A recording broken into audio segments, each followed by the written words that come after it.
Pengakuan wanita berhijab dinodai pendiri Ponpes Al Zaitun, di sana tidak mengenal dosa.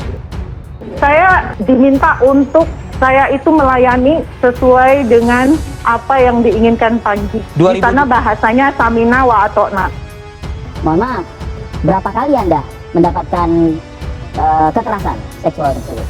Tahap awal seminggu bisa 3 kali, kemudian berlanjut 5 hari sekali, dan kemudian 1 minggu sekali. Dan terakhir bulan Agustus awal 2020 saya masih harus melayani.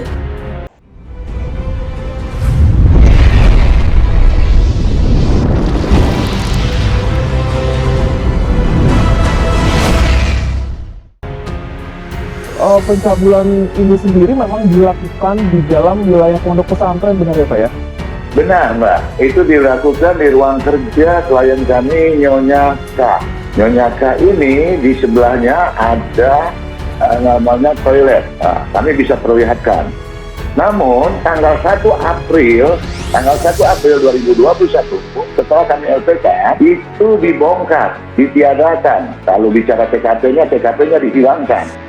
Tampaknya Ponpes Al Zaitun Indramayu terus menjadi perbincangan dan pada habisnya. Setelah viral, adanya sholat saf bercampur di Ponpes Al Zaitun Indramayu saat sholat Id, kini satu persatu soal Ponpes Al Zaitun Indramayu tersebut terus terkuat. Selain adanya hal yang tak sesuai syariat Islam, misalnya santri di Ponpes Al Zaitun Indramayu yang azan dengan gerakan, kemudian pendiri Ponpes Al Zaitun Indramayu Panji Gumilang yang menyebut akan menjadikan santri putri sebagai khatib Jumat. Ini muncul lagi sebuah pengakuan seorang perempuan berhijab yang menyebut pernah dinodai oleh pendiri Ponpes Al Zaitun itu. Wanita tersebut mengaku pernah dinodai kehormatannya oleh Panji Gumilang, pimpinan Pondok Pesantren Al Zaitun Indramayu. Hal ini seperti yang diunggah oleh akun Hello bernama Zahra. Wanita di dalam video tersebut mengatakan bahwa dia trauma karena pernah dinodai oleh pendiri Ponpes tersebut. Ia mengaku harus melayani pimpinan Ponpes itu, bahkan dirinya menyebut di dalam Ponpes Al Zaitun tidak mengenal dosa. Di sana tidak mengenal dosa karena saya harus melayani, bahkan pernah ada kejadian bapak saya meninggal, saya dipaksa melayani pimpinan sebelum mengurus bapak saya meninggal, kata wanita berhijab kuning tersebut. Dari postingan video akun Zahra di medsos, Hello ini juga menyingkap sederet kasus pimpinan Ponpes Al Zaitun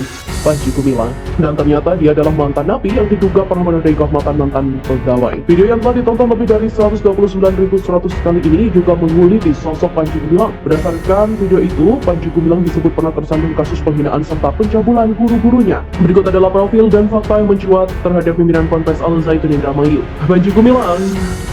Nama Panji Gumilang juga sempat dikaitkan beberapa kali dan menuai kontroversi. Tercatat dia sempat dikaitkan sebagai Imam NII Komandemen Wilayah atau KW 9 pada 2011 lalu, dan disebutkan sebagai petinggi NII KW 9.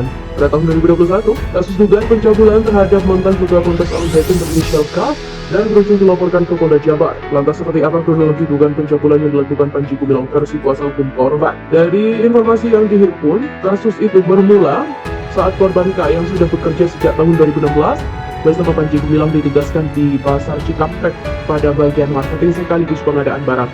Namun beberapa tahun setelahnya, korban K pun ditarik kembali dan ditempatkan di Ponpes Al Zaitun. Usai korban K dipindah tugaskan, ternyata Panji Gumilang menaruh rasa suka terhadap korban dan berusaha mendekati K saat itu. Dikatakan dalam saat itu, karena jarak area Ponpes Al Zaitun cukup sepi dan tidak ada orang, banyak saat itu dipaksa setiap hari datang untuk berhubungan layaknya suami istri dengan Panji Gumilang. Menurut Anom, kalaupun ada orang yang tahu dugaan nasi bejat yang dilakukan, maka orang itu tidak mengambil risiko karena takut terhadap Panji Gumilang. Namun sayangnya, informasi ini hingga kini dihentikan penyidikannya.